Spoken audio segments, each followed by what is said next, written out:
The beginning of this year, I wanted to start a series where I go over the 365 days. I'm already super late on it because it's, what is it? The 14th. So I'll probably have to do like 2 or 3 videos a day to catch up and then continue. But this has been one of my favorite books for the longest time. Everyday Osho.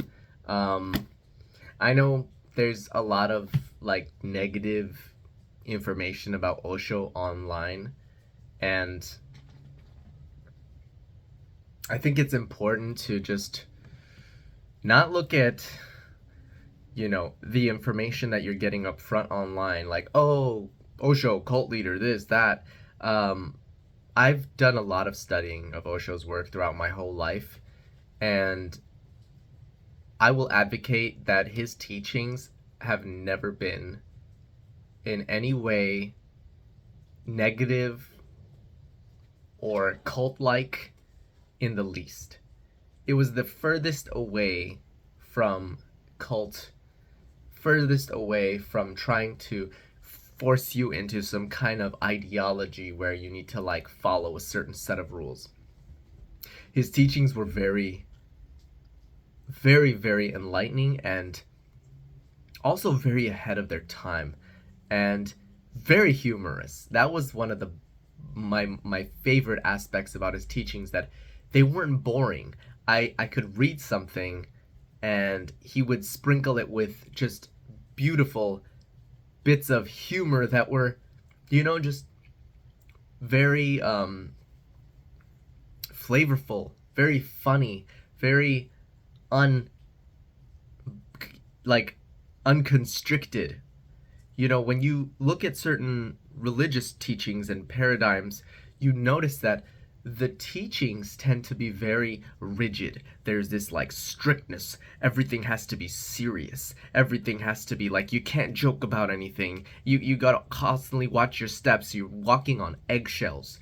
And every little like, oh, don't go there. That's dangerous. That territory over there. Be careful. You might like stumble and fall and crack your head open. You don't want to crack your head open because, ooh, you might get some knowledge that is dangerous. It's dangerous. And the more intelligent you become, the wiser you become, the more you realize that this is a trick. It's a weird trick because there's a fear that you'll realize that there's this fear that you're gonna learn something else that's outside of the knowledge that this religion is teaching you, and then you'll be like, hmm, what if that actually makes sense too, like, right? Like, you're like, wait, or maybe that makes more sense to you than the religion that they're teaching you. You're like, wait a minute, that seems more loving than this here. So if this is preaching love, then why do I feel more love from this other teaching? And then if you start to question, then there's a fear within the religious teaching, right? Within your own religious paradigm that, oh no, we're gonna lose them. We're gonna lose them. Our religion is gonna go down up in smoke. But if there's so much belief that this is the true religion, why is there so much fear? So that just proves that if there is fear, if there is a restriction within your religion, if there is all these hard rules that, oh, you can't look outside, you can't learn from other sources, you can't, if there's fear, that much fear, then you can't really say that you believe in the religion, because if you believed in it, you wouldn't be afraid of someone looking elsewhere. Then they should realize that that this is the one true one. If it's the one true one, there shouldn't be fear, right? And so that's my precursor to getting into this. That's what I think Osho did so well, is that there was just a very relaxed and joyful and a paradoxical approach to his teaching, and the paradox was that it's not that serious, but when you looked at his face, he was dead serious. Like, if you ever watch a video of him, he was just like, he would stare, like he was just, like he would stare at you like this scary looking dude, and you're like, oh my god. But behind that strict, piercing stare was this like joyful child, you know, and that's what I love about him. I think that he was revolutionary, and his book just, you don't even have, you can just imagine that it's not even him. You just read it and apply what he's saying in this book. If you didn't know who it was, you just read it and you just ask yourself, does this make sense to me? Is this something that I can apply? Is this something that opens me up and teaches me something new about life, that gives me a new perspective? Or is this something that's pushing me down, constricting my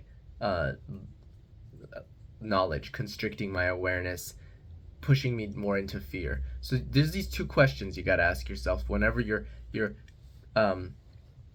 presented with like a new thing, right? You've never heard of Osho, or you've heard of him and you've heard negative things, and then you're presented with it and you have to decide, okay, is this something that I want to give a chance? And what I would say is, you ask yourself, you give it a chance, you listen to it, and you ask yourself, is this pushing me towards more love, or is this pushing me towards fear? Right? There's these two aspects of life, love and fear. Is it telling me to be more afraid, or is it telling me to be more loving? And so if it's telling you to be more loving, it's more godlike, that you should be, at least I feel like I want to be more loving, I want to be more godlike, I want to be more light, right? And then I listen more to it, then I give it more attention, because I want to grow those aspects within me. But if it's bringing more fear into my life, if it's holding me down, if it's closing me off, then I stay away from it. So it's, once you kind of learn how to do that, learn how to assess every situation in your life as, is it driving you towards more love and openness, or towards more fear and closeness, then it's very easy to make the right decisions, or at least initially. And then, along the way, you're constantly playing a balancing game of, is this right for me in the moment or not?